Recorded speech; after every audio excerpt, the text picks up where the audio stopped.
Buyursun, gelsin avtoklinik. Necəsiz?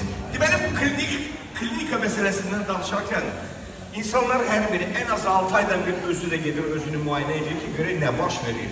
Yani bu avtomobilde deyirlər ki, kişilerin ikinci həyat yoldaşı kimi qəbul olunurlar, avtomobil düzdür. Çünkü hanımı yola getirebilirik, ama avtomobili heç cür yola getirebilmirik. Nəsə istədisə, xarab olduysa mütləq ki, onu düzəltməliyik. Salam, hər bir kəsi avtoklinik olaraq salamlayıram. Sözünüzə qüvvət olaraq... Yaxşı mövzu açılıb, gəl bir balaca söhbətliyək burada.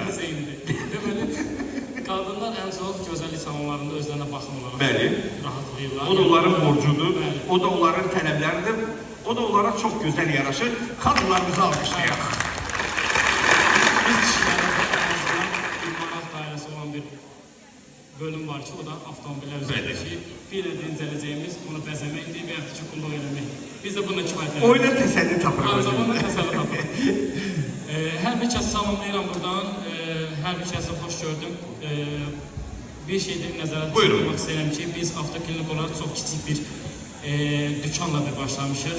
Heç nə əlimizdə yox, sadəcə 2 cihazla və bir ümidlə tutmuşuq, o ümidlə doğru yola getmişik, başlamışıq yola və artıq bugünkü günü böyük bir servis sahibiyik və avtomobil sahibi üzrə hər bir xidmətimiz var və bu işin qurucusu olaraq tək özümlə yox, məni bu yerlərə gətirən, eyni də mənə inanan insanlardır.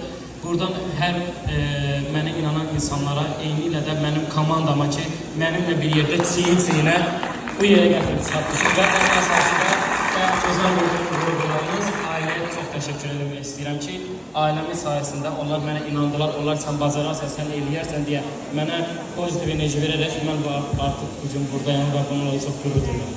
Ailədən danışırsan, amma sonra şikayət edirsən ki, gözəllik salonu belə gəldi, o qədər getdi. Gəlin eydən alqışlayaq, avtoklinik və alqışlayaq, niyə bu mükafatına layiq olmayın?